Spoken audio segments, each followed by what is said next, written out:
Assalamualaikum warahmatullahi wabarakatuh. Waalaikumsalam warahmatullahi wabarakatuh. Bismillahirrahmanirrahim. Alhamdulillahi rabbil alamin.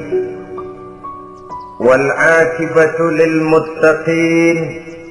Wala 'udwana illa 'alal zalimin. والصلاة والسلام على أشرف الأنبياء والمرسلين سيدنا ومولانا محمد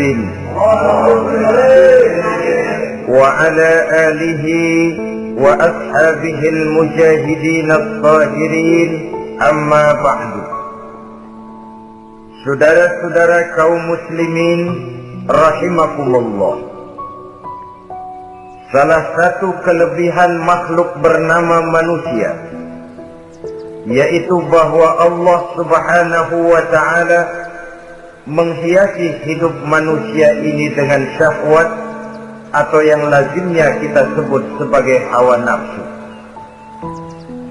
Inilah tenaga yang merupakan daya dorong yang melahirkan dinamika dalam kehidupan manusia, yang menyebabkan terus-menerus terjadinya perkembangan dalam sejarah peradaban dan kehidupan manusia. Hawa nafsu bisa melambungkan seseorang kepada puncak kejayaan, dan hawa nafsu dapat menenggelamkan seseorang ke dasar jurang kehancuran yang paling dalam. Pada surah Ali Imran ayat 14, Allah Subhanahu wa ta'ala berfirman, A'udzu billahi minasy syaithanir rajim.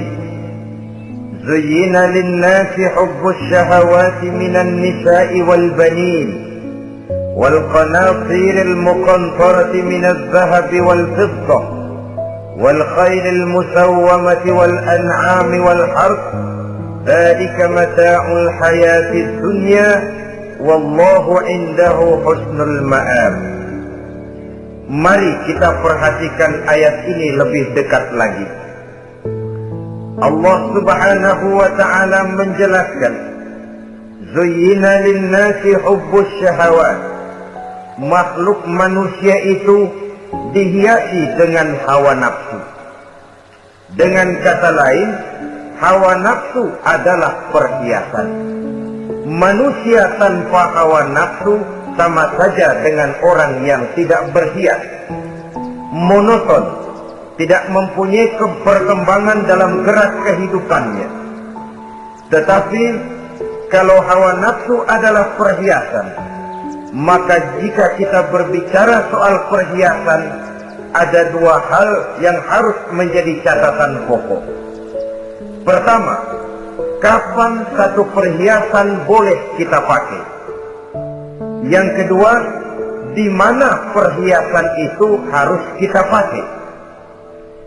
Kalau saudara berdandan rapi, pakai sepatu dengan kaos kaki, celana, jas, pakai dasi segala macam, tapi itu saudara lakukan pada saat saudara akan pergi ke WC, maka saudara sudah memakai perhiasan tidak pada waktu yang tepat.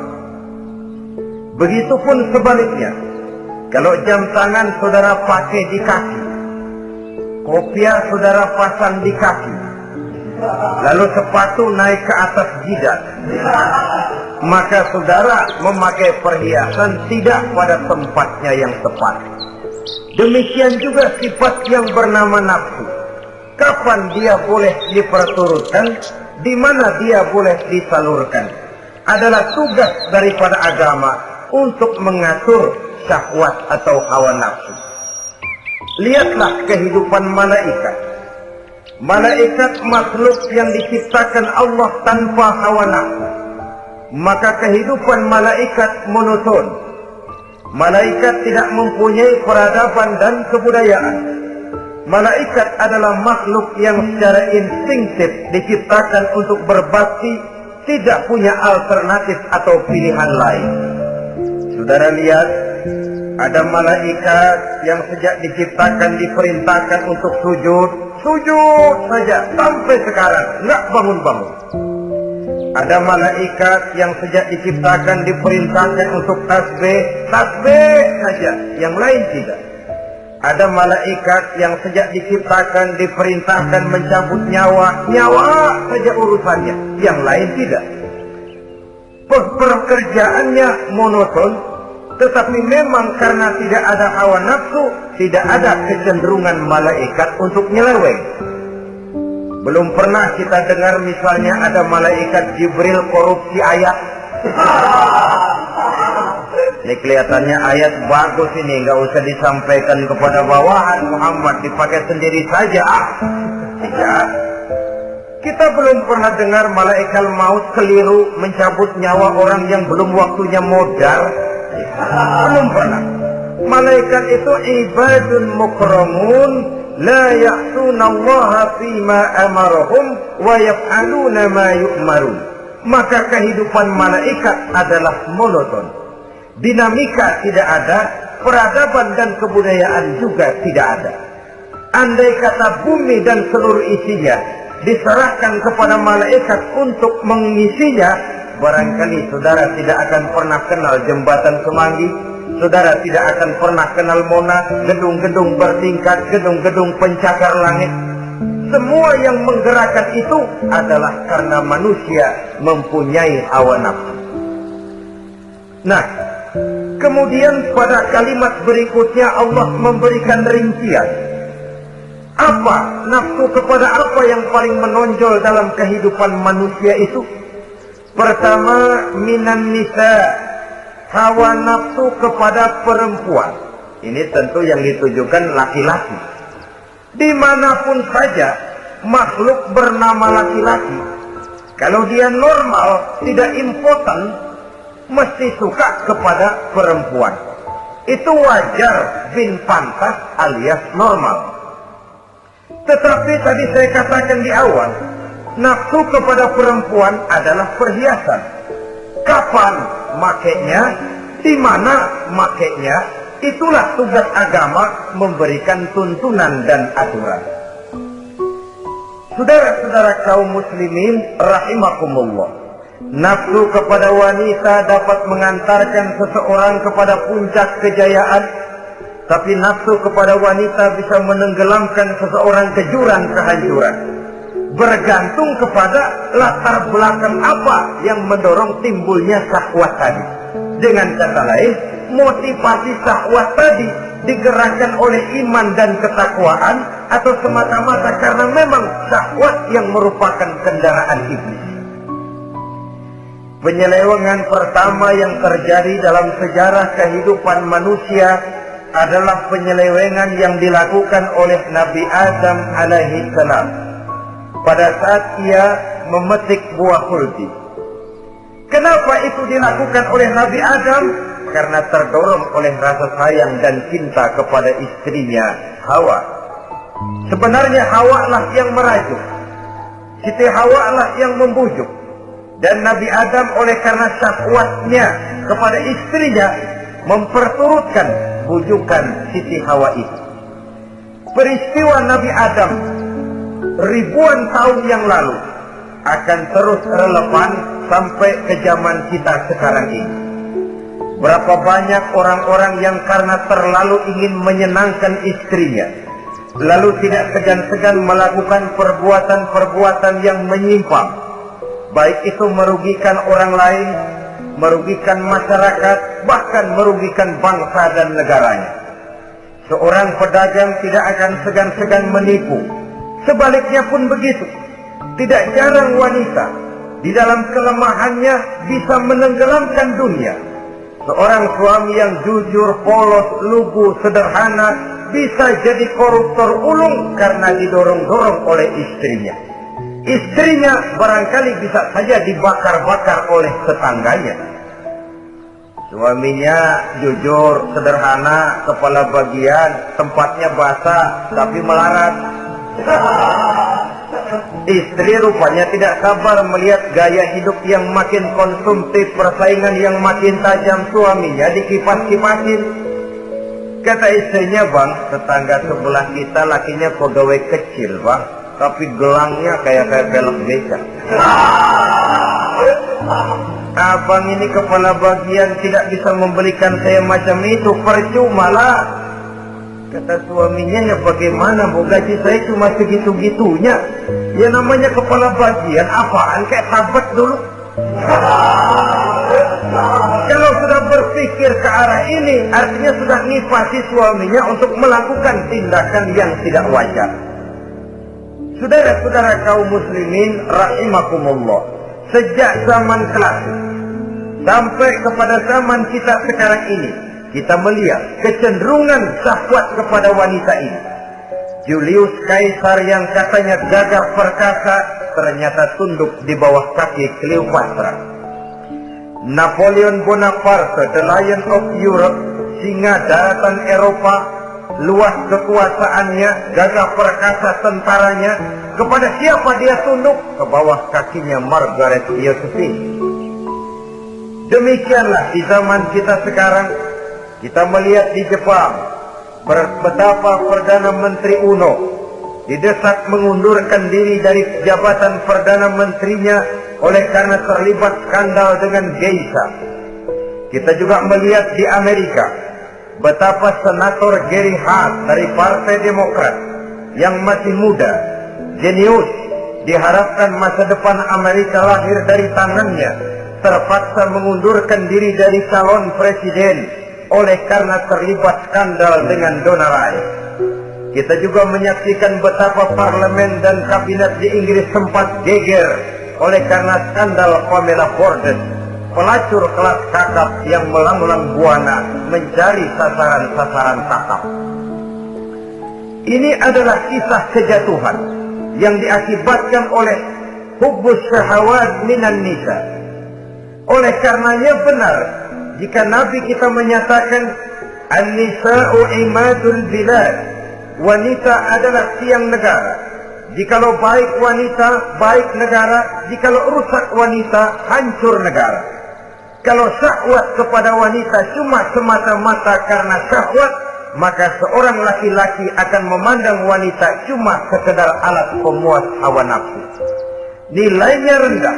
Sedangkan agama kita mengajarkan ma akraman nisa'a illa karimun wa ma ahanan nisa'a illa laimun, kata Nabi. Tidak akan menghormati kaum wanita kecuali orang-orang yang terhormat, dan tidak akan merendahkan derajat kaum wanita kecuali memang orang-orang yang rendah moralnya.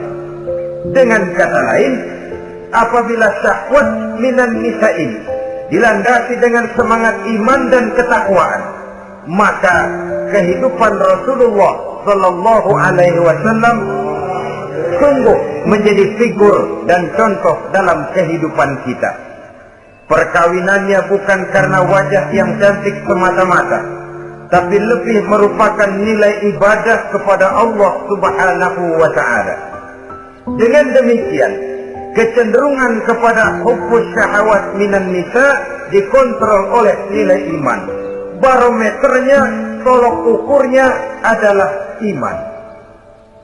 Di zaman sekarang banyak kasus kawin campur yang pada akhirnya akan membingungkan kita sendiri.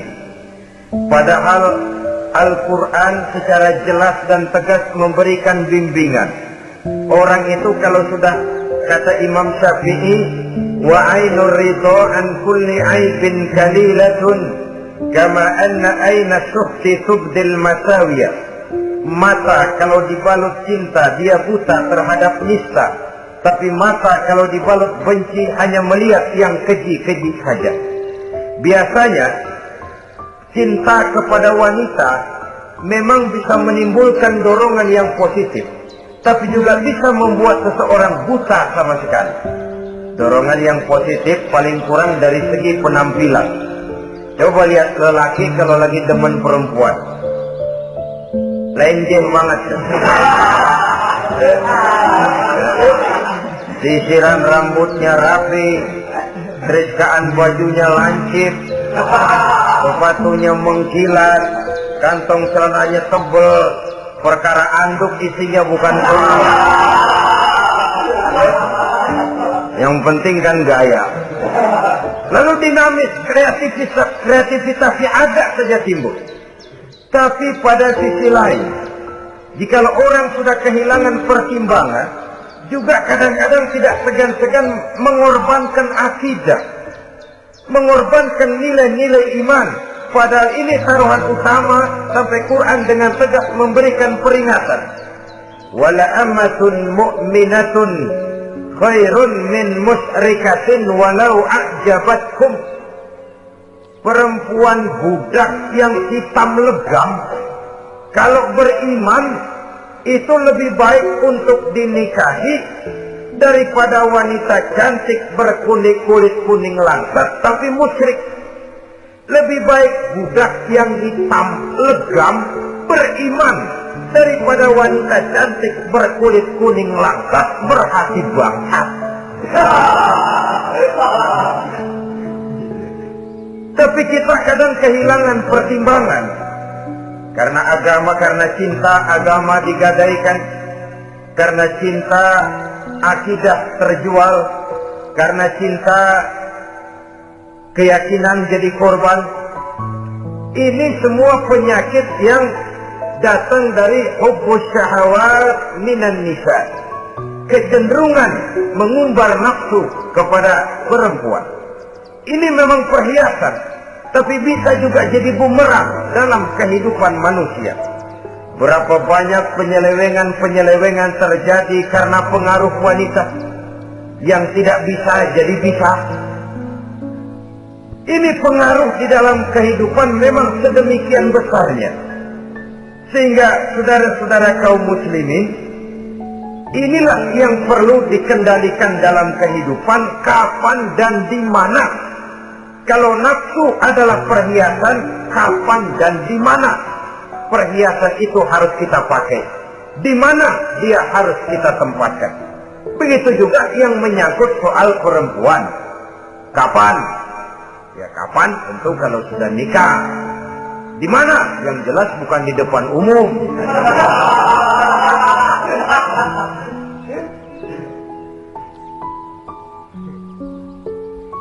Ini nafsu yang pertama, minan nisa. Yang kedua, wal bani. Dihiasi juga manusia dengan kecintaan kepada bani. Makna banin di sini al-aulad, anak-anak laki. Kenapa disebut banin, anak-anak laki? Karena pertama, sering anak laki itu lebih jadi kebanggaan buat orang tuanya ketimbang anak perempuan. Sebabnya apa? Pertama, faktor nasab. Silsilah lebih kuat kepada laki-laki ketimbang perempuan. Yang kedua, faktor cita-cita. Orang tua kalau punya anak laki-laki, cita-citanya panjang. Nak, kau nanti jadi dokter ya. Nak, jadi insinyur ya. Nak, jadi pilot ya. Nak, jadi pengusaha ya. Nak, jadi presiden ya. Tapi kalau dia punya anak perempuan, paling ya, nak, mudah-mudahan nanti kamu dapat jodoh orang baik, nak. Dapat jodoh orang soleh. Saudara-saudara, yang ketiga, anak perempuan itu kalau sudah berkeluarga biasanya pindah kepada lingkungan keluarga lain. Sehingga orang berkata punya anak perempuan banyak sebenarnya seperti agen. Artinya ada yang mau bawa, kan gitu. Ada yang minta ambil. Ada yang berminat, buntel. Paling dia nengokin orang tuanya ya lebaran. Ya syukur kalau sebulan sekali atau seminggu sekali. Tapi minimnya kan lebaran. Dengan demikian dari garis nasab ini lebih kuat al-banin ketimbang al-banat. Manusia dihiasi dengan kecintaan kepada anak-anak. Sering karena terlalu cinta kepada anak, kita menjerumuskan anak. Terlalu sayang kepada anak, segala maunya kita perturutkan tanpa kendali dan kendala. Akhirnya sifat yang demikian itu malah mendorong anak untuk manja, tidak percaya kepada kemampuan yang dimilikinya, selalu mengandalkan kepada kebesaran, kemampuan daripada orang-orang yang dibanggakannya itu. Dan dalam kondisi demikian, kedewasaan dan tanggung jawabnya akan lambat berkembang. Maka Allah Subhanahu wa ta'ala memperingatkan bahwa harta dan anak bisa menjadi fitnah. Dalam ayat lain Allah juga memperingatkan, ya ayyuhalladzina amanu la tulhikum amwalukum wa auladukum an dzikrillah. Wahai orang-orang yang beriman, jangan sampai hartamu dan anak-anakmu memalingkan kamu daripada mengingat Allah. Jangan sampai kesibukanmu kepada anak dan harta benda menyebabkan kamu sampai lupa mengingat Allah Subhanahu wa ta'ala. Berapa banyak manusia yang tenggelam dengan melupakan Allah, jauh dari agama, jauh dari tuntunan syariat, oleh karena disibukkan oleh persoalan anak dan persoalan harta benda.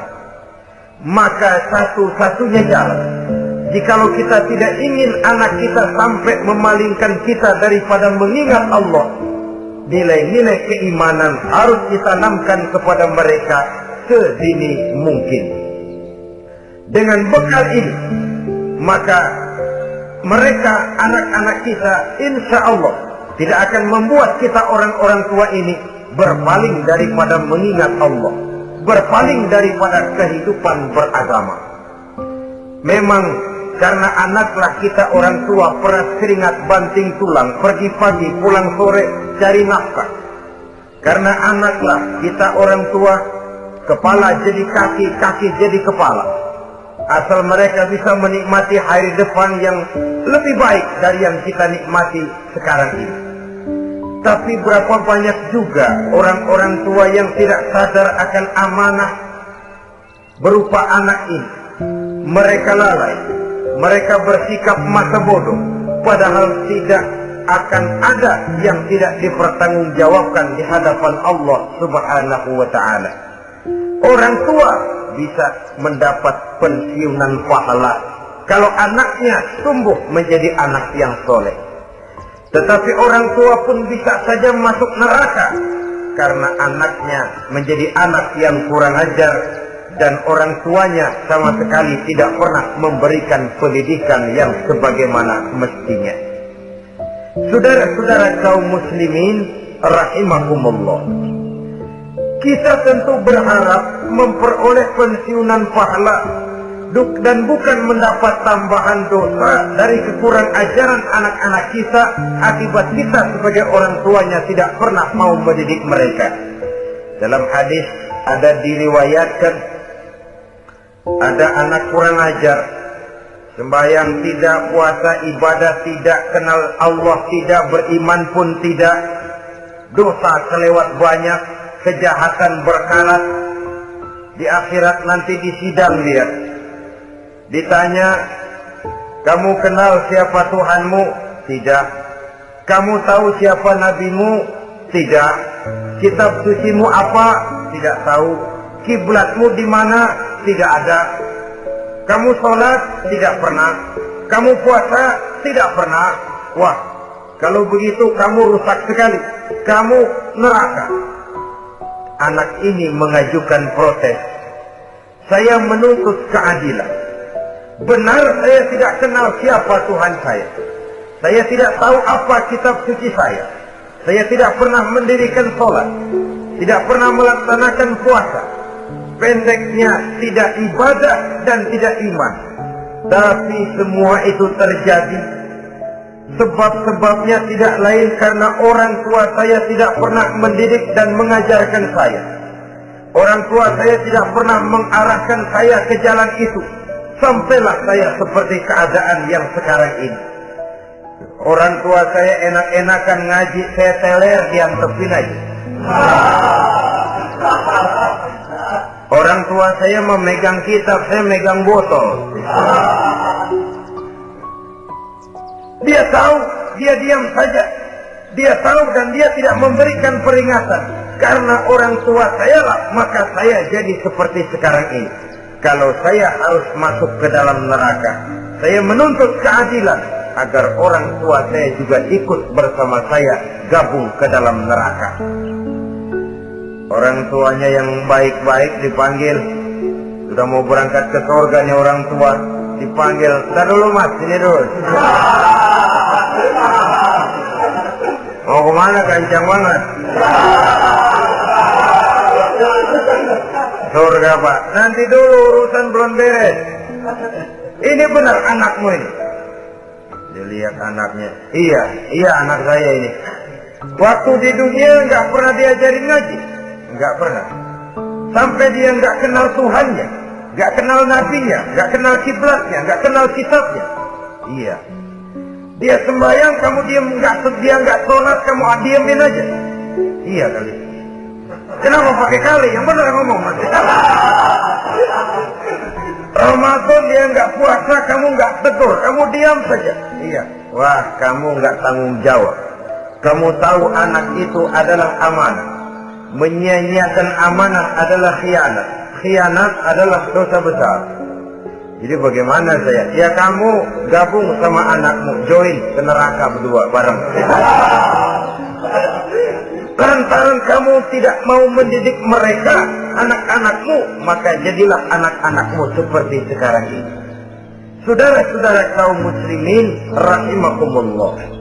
Sebaliknya, jikalau anak-anak kita yang kita cintai ini, yang merupakan buah hati belahan jantung, tumbuh dan berkembang menjadi anak-anak yang soleh, yang bermanfaat bagi masyarakatnya, bagi agama, bangsa dan negaranya, kita orang tuanya bolehlah tentram menerima pensiunan pahala.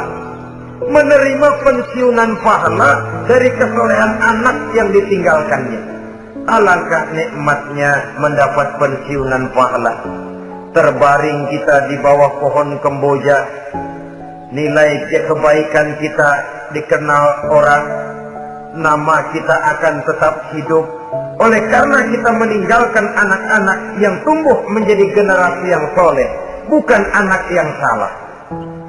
Oleh karenanya, kecintaan kepada anak jangan sampai membuat kita lalai dari mengarahkan mereka kepada kehidupan beragama.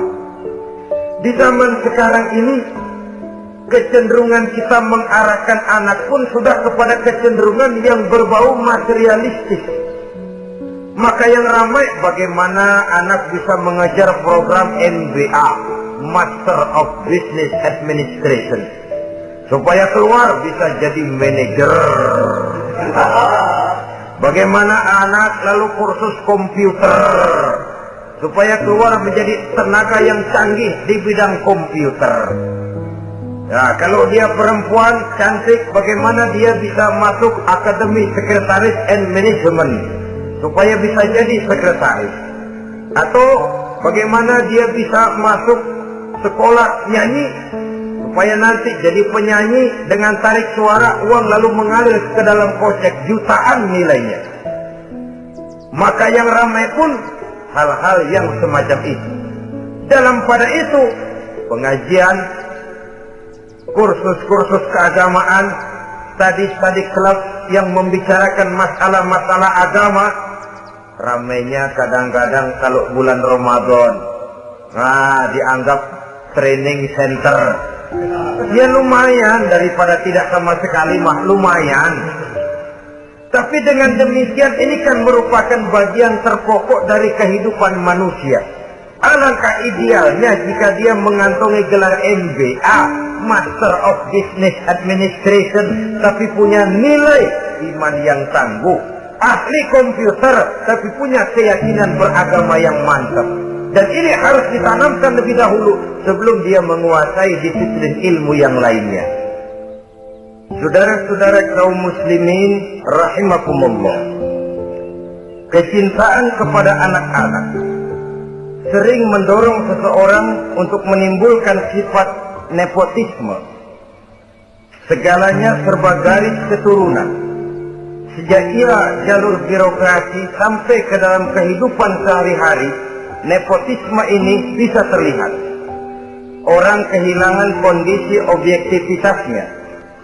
Mampu atau tidak soal lain. Bidangnya atau tidak bukan soal. Yang penting masih ada hubungan keturunan. Maka timbullah tumpang tindih untuk sesuatu pekerjaan yang tidak sesuai dengan kemampuan dan keahliannya. Di desa-desa kita melihat masjid, ketua masjid bapaknya, bendahara anaknya, sekretaris mantunya, Bilal besannya, polbeduk engkongnya. Pokoknya asal masih ada garis keturunan, masuk, tidak, minggir. Ini pada akhirnya kurang menciptakan pemerataan kesempatan. Iyalah kalau profesinya, tapi kan jarang yang demikian itu. Kita boleh cinta kepada anak-anak kita, tapi jangan lalu mempergunakan posisi yang kebetulan kita gunakan untuk menempatkan anak-anak kita lebih dari kemampuan yang mereka miliki. Nepotisme yang lahir, sehingga ini bukan saja tidak mendidik, tapi mengakibatkan terjadinya tumpang tindih.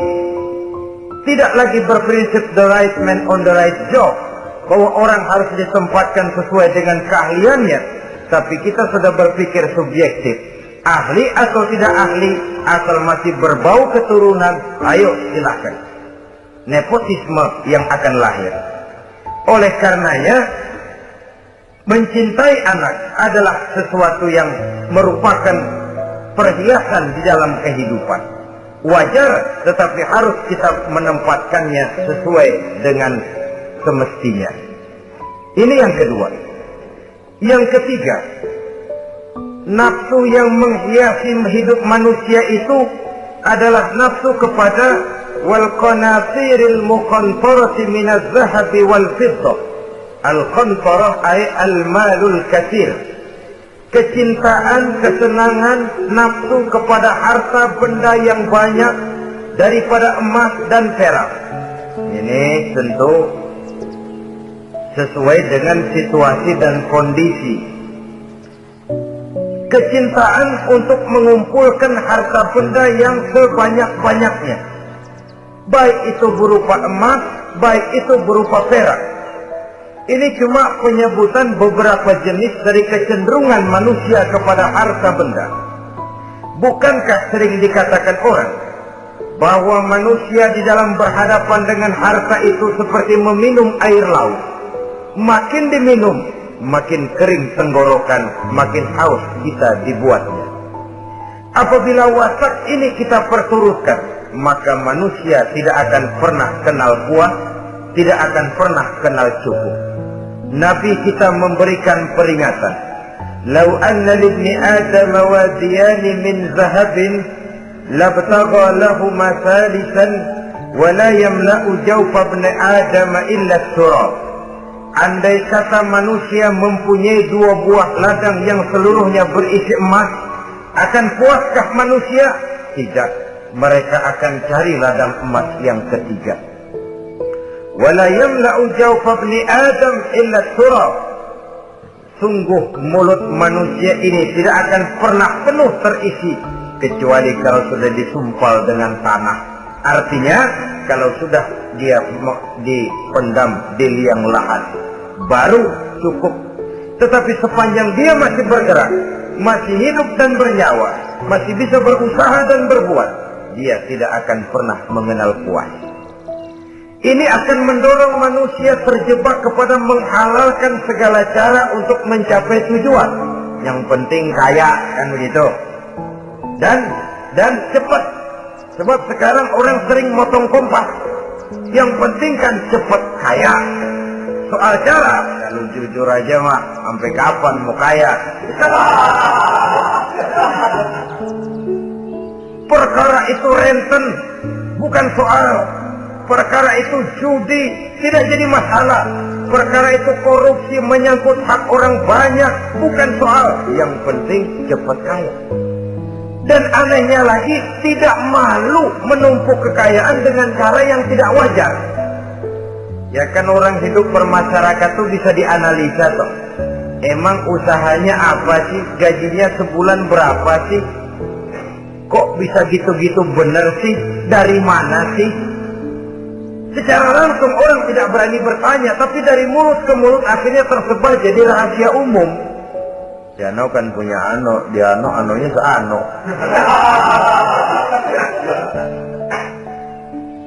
Ini bisa jadi bahan pertanyaan dalam kehidupan, akhirnya jadi gunjingan.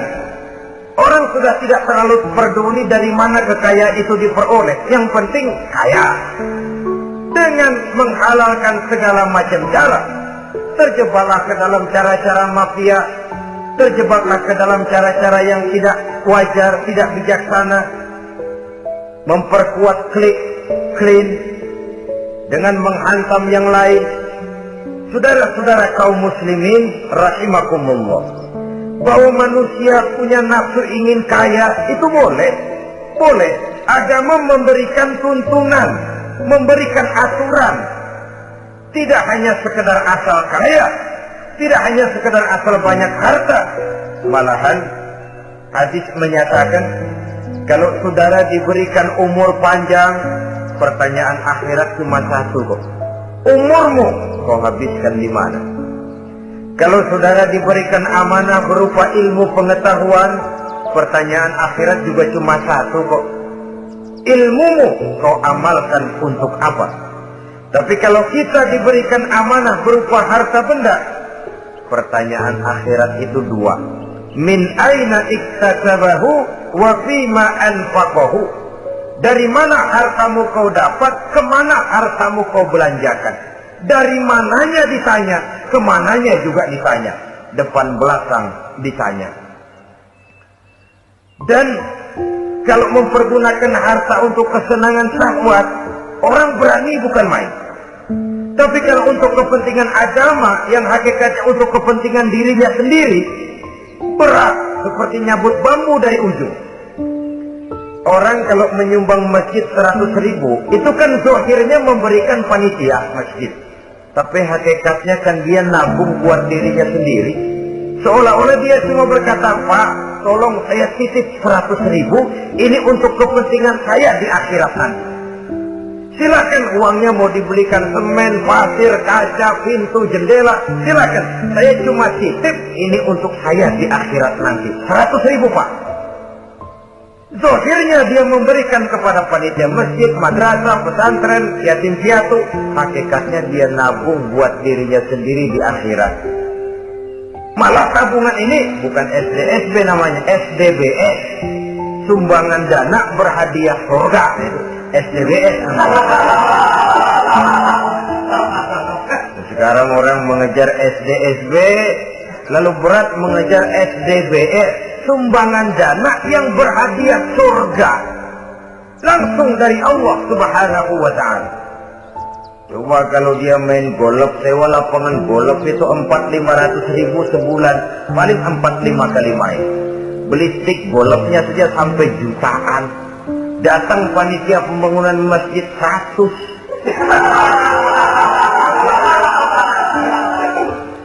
Ini tadi doain masuk surga lagi. Surga 100.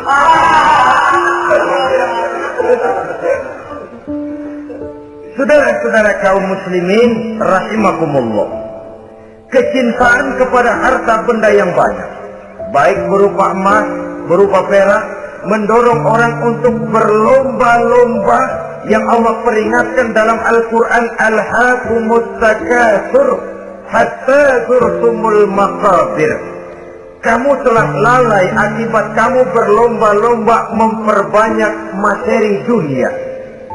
Hatta zurtumul maqabir, sampai kamu dekat masuk ke liang kubur, baru rupanya sadar bahwa perlombaan ini tidak akan pernah sampai ke garis finish. Betapapun jauhnya rally Paris-Dakar, garis finishnya ada. Betapapun hebatnya medan yang ditempuh buatnya gurun pasir Afrika, garis finishnya pasti ada. Itu kan rally yang terbuat di dunia katanya, Paris-Dakar. Tapi garis finishnya ada. Namun jikalau kita berlomba memperbanyak harta, kita tidak akan pernah sampai ke garis finish. Yang kecil-kecilan aja dah. Kalau orang ditanya, kamu kenapa sih belum mau sembahyang? Ya, bagaimana mau sembahyang, Pak? Tinggal di Jakarta masih kontrak. Saban habis tahun diubur-ubur yang punya rumah. Kalau punya rumah sendiri walaupun kecil-kecilan saya mau ibadah, Pak. Ya, diberikan rezeki oleh Allah bisa bikin rumah walaupun kecil-kecilan. Belum juga mau sembahyang. Kok belum juga sembahyang? Iya, Pak, rumah emang udah punya sendiri, cuman kecil, Pak. Atasnya asap, kalau hujan aja bocor.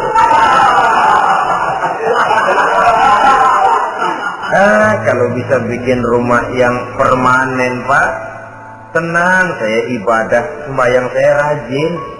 Iyalah, diberikan rezeki, bisa bikin rumah permanen. Bagus rumahnya. Lain lagi. Iya, rumah sudah permanen, tembok, ubin. Cuman isinya belum ada, Pak, perabotannya. Kalau punya peralatan rumah tangga yang memadai, tenang, saya ibadah. Diberikan juga rezeki, bisa beli perabotan rumah tangga yang lumayan. Di atas tekelnya sudah pakai karpet, mebelnya spaghetti, tempat tidurnya alga spring bed, dan lopilo, ada kulkas, ada TV, di sebelah TV ada kunci mobil. Kuncinya mobilnya.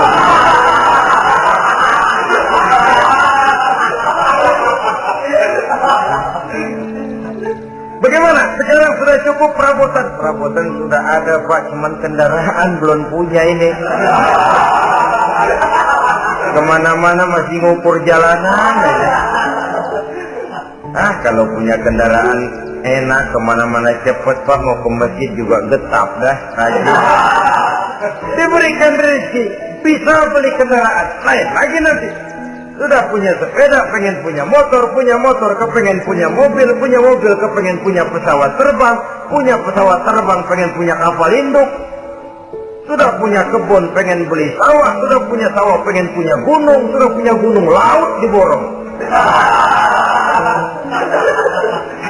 Perlombaan materi tidak akan pernah membawa kita ke garis finish, karena sifatnya sangat abstrak, bahkan akan mendorong kita seperti gurita, cenderung kepada penyakit tamak bin rakus alias serakah. Dengan demikian, saudara-saudara, bahwa kecintaan kepada harta merupakan nafsu, dan nafsu itu adalah perhiasan, dia bisa menjadi daya dorong positif. Kalau dalam upaya memperoleh harta itu kita tidak akan keluar dari tujuan keridhaan Allah. Saya cari nafkah, tapi yang Allah ridho. Saya ingin kaya, tapi dengan cara yang Allah ridho. Ini kunci yang akan menyelamatkan kita manusia dari perangkap menghalalkan segala cara.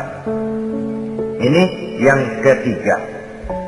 Yang keempat, dihiasi manusia itu dengan nafsu kepada wal khailil musawwamah, kuda yang bagus, kendaraan yang bagus, kuda yang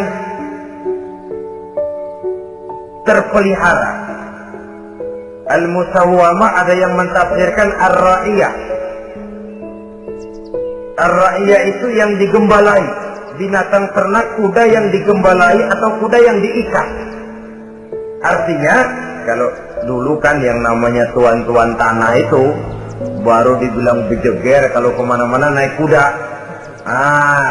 Jet set zaman dulu itu udah kelompok jet set itu kendaraan. Kalau sekarang baby band dah. Dulu mah kuda band.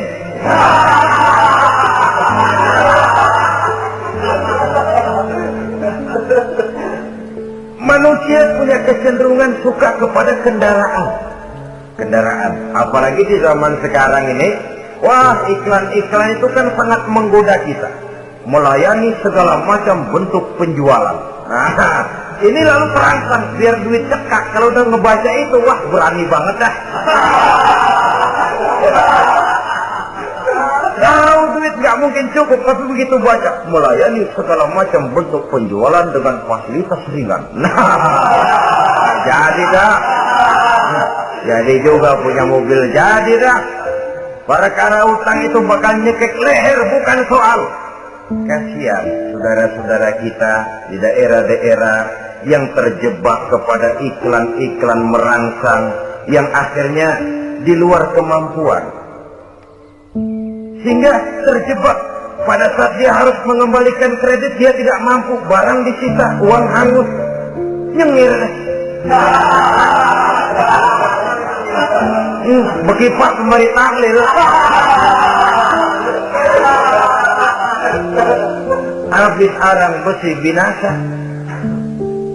Bahwa kita menginginkan kendaraan yang serba baik, silakan.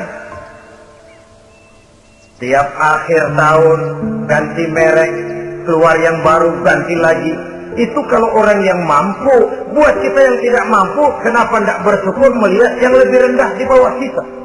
Alhamdulillah kita punya mobil, tangga kita cuma punya motor. Yang punya motor, syukur kita punya motor, bisa rada cepetan. Tangga sebelah punya sepeda, mana-mana kejek mulu. Yang punya sepeda, alhamdulillah punya sepeda. Tangga sebelah kemana-mana jalan kaki. Yang jalan kaki, syukur masih bisa jalan. Teman sebelah lumpuh bertahun-tahun. Yang lumpuh, alhamdulillah masih hidup. Tangga sebelah kemarin out, nggak balik lagi. Saudara-saudara, saya pikir menengok ke atas itu perlu supaya ada rangsangan kita untuk maju. Tapi menengok ke bawah pun juga lebih perlu agar kita mensyukuri yang ada dan tidak suudzon, tidak buruk sangka kepada Allah. Apa yang diberikan Allah kepada kita sekarang ini, itulah yang terbaik menurut Allah untuk kita. Saudara-saudara kaum muslimin rahimakumullah. Dahulu ada seorang pemuda, matanya buta. Dia mengeluh, ya Allah, kenapa saya dilahirkan dalam keadaan buta? Apa dosa saya? Apa salah saya? Andai kata saya tidak buta, saya melihat keindahan alam ini, saya lebih akan bersyukur kepadamu ya Allah. Nah sudah, dia berburuk sangka kepada Allah. Satu hari, ini Raja Baduy di pedalaman mengerahkan tentaranya menculik anak-anak muda. Ini Raja Baduy ini kanibal, artinya suka makan daging manusia. Anak-anak muda ini diculik. Yang masih muda-muda ya, kalau kambing muda itu kan di sop rada sedap. Rupanya ini Raja kanibal ini begitu. Anak-anak muda termasuk pemuda yang buta tadi itu kena culik. Ya sudah diculik, rawatlah di istana raja ini, diberikan pakaian bagus, dikasih makan serba enak. Sebab apa? Supaya badannya gemuk. Setelah gemuk nanti dipotong di sop legit.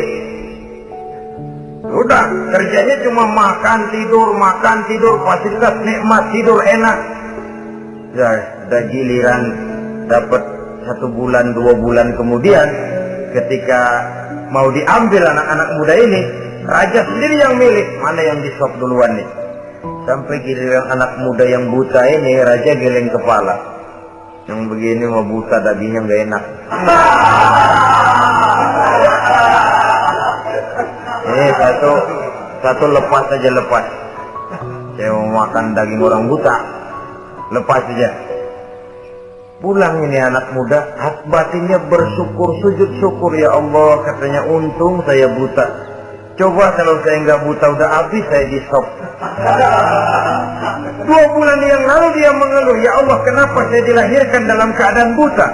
Sekarang dalam pulang ke rumah, perjalanan menuju ke rumah, dia berkata, alhamdulillah, andai kata saya tidak buta, habis badan saya di stop oleh raja yang kanibal tadi. Saudara-saudara kaum muslimin rahimakumullah. Jadi dengan demikian pola hidup yang konsumtif sesungguhnya sangat tidak mendidik apabila dilatar belakangi oleh kemampuan yang tidak menunjang. Dengan demikian setidaknya mendidik orang untuk berkhayal. Anak-anak muda sama merek mobil ngerti banget dah, punya kagak? Ini BMW model terakhir nih. Nih kemarin gue ngeliat di sana, gue megang lah.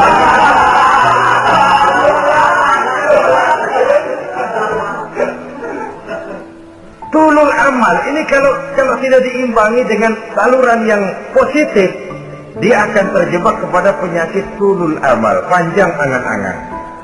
Baiklah ya, wal khailil musawwamah. Yang keempat, yang kelima maksud saya, wal an'am, cinta kepada binatang ternak. Manusia ini kan punya kecenderungan macam-macam. Setelah rumahnya bagus, hartanya banyak, kendaraannya cukup, ingin beternak. Jadilah peternak. Ini kecenderungan manusia, wajar saja sepanjang didapat dan dilakukan dengan cara-cara yang wajar.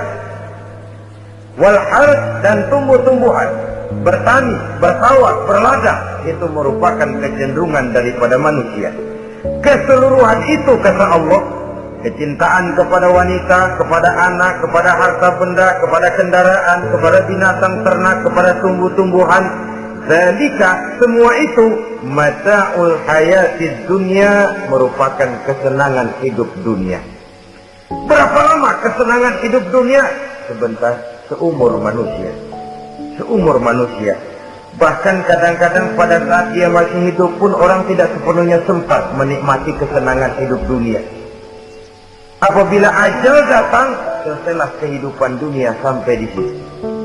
Orang-orang kafir, buat mereka surganya di dunia ini. Bila kehidupan di dunia selesai, selesailah sudah surganya sampai di situ. Kesemua itu, kata Allah, merupakan kesenangan daripada kehidupan di dunia. Wallahu indahu husnul ma'ab, dan Allah mempunyai tempat kembali yang sangat baik. Nah, setelah Allah menjelaskan semua itu, pada ayat yang ke-15 Allah memberikan jalan keluarnya. Memperturutkan nafsu kepada wanita, anak-anak, harta benda, kendaraan, binatang ternak. Bijaksanakah itu? Dalam ayat ke-15 surah Ali Imran ini, Allah memberikan penjelasan tuntas. Qul a'unabbi'ukum bi khairin min zalikum. Katakan kepada mereka Muhammad, maukah kamu aku beri kabar yang lebih baik dari semua itu? Lebih baik daripada kesenanganmu kepada wanita, kepada anak-anak, kepada harta benda, kepada kendaraan dan sebagainya. Mau kamu aku beritahu yang lebih baik daripada semua itu? Jawaban tentu mau. Kalimatnya bukan ukhbirukum, a'unabbi'ukum. An-naba itu berita yang besar.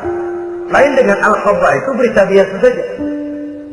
An-naba, sehingga pembawa berita disebut nabi. Dari naba yang di pembawa berita yang benar. A'unabbi'ukum, maukah aku tunjukkan kepada satu berita yang benar-benar besar dan benar-benar lebih baik dari yang semua disebutkan tadi. Apa jalan keluarnya? Lillazina taqaw 'inda rabbihim jannatun tajri min tahtiha al-anhar. Bagi orang-orang yang bertakwa kepada Allah, mereka akan mendapatkan surga yang di bawahnya mengalir sungai. Khalidina fiha, mereka akan kekal di dalamnya. Wa azwajun mutahharah, dan mereka mendapat istri-istri yang suci. Waridwanum minallah, dan keridhaan daripada Allah subhanahu wa ta'ala. Kalau kamu hai orang-orang yang beriman, kalau kamu hai manusia menyangka bahwa nafsu kepada wanita, anak-anak, mengumpulkan harta benda, kendaraan yang menarik, binatang ternak dan tumbuh-tumbuhan itulah yang lebih baik untuk kesenangan dunia, memang itu kesenangan dunia. Tapi nih, seolah-olah kata Allah, nih, saya kasih tahu kamu, aku beritahu yang lebih baik dari semua itu. Apa? Takwa kepada Allah. Kecintaan kepada wanita. Kalau takwa dasarnya, orang nggak amburadul, nggak semrawut, nggak pokoknya gue masalah perempuan dan mbak terus. Tapi punya kaidah, punya norma. Demikian juga kepada anak-anaknya. Demikian juga kepada harta benda. Pokoknya asal harta, mau halal, mau haram, tekuk terus saja. Semuanya dilandasi oleh taqaw, lillazina taqaw, oleh ketakwaan kepada Allah. Nah, ketakwaan ini akan menghasilkan apa? Inda rabbihim jannatun tajri min tahtihal anhar. Menghasilkan surga yang di bawahnya mengalir sungai-sungai. Saudara-saudara kaum muslimin rahimakumullah, jika kita menyangka bahwa wanita bisa memberikan kesenangan, iya, kesenangan dunia. Jika kita menyangka bahwa harta benda bisa memberikan kesenangan, iya, kesenangan dunia. Jika kita menyangka bahwa kendaraan bisa memberikan kesenangan, iya, kesenangan dunia. Tapi kita tidak cuma ingin itu, kita ingin itu semua juga bisa membawa kesenangan akhirat. Caranya landasi dengan takwa. Kesenangan kepada wanita didasari dengan takwa. Maka jangan jadikan wanita cuma sekedar alat pemuas hawa nafsu. Kesenangan kepada anak-anak dilandasi dengan takwa. Maka anak-anak diarahkan kepada jalan yang diridhoi Allah.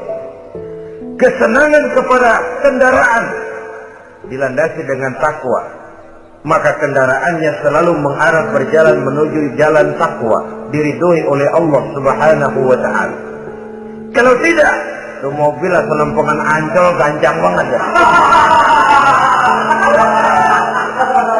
Tapi giliran dihadapin ke masjid, mogok belum lagi. Urusan ngaji ada aja halangannya tuh kendaraan. Tapi kalau untuk urusan maksiat, ngebut benar-benar. Dilandasi dengan ketakwaan. Sehingga dengan demikian, tidak hanya sekedar surga di dunia ini, tapi lebih-lebih di surga di akhirat nanti. Khalidina fiha, kekal.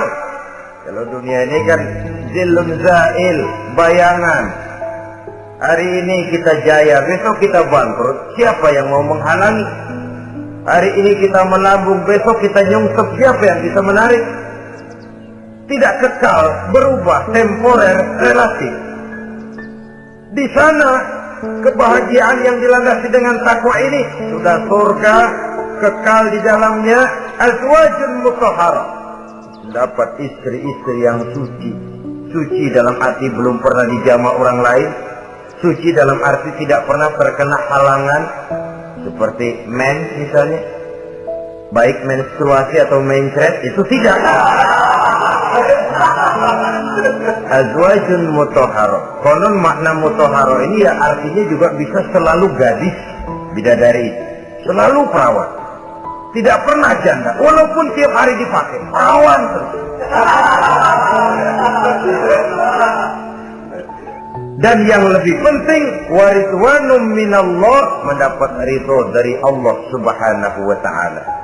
Jadi hawa nafsu dengan motivasi takwa, itulah sesungguhnya yang dikehendaki oleh Ali Imran ayat 14 dan 15. Dengan demikian, manusia dengan ketakwaannya mengendalikan hawa nafsu dan bukan malah dikendalikan oleh hawa nafsunya.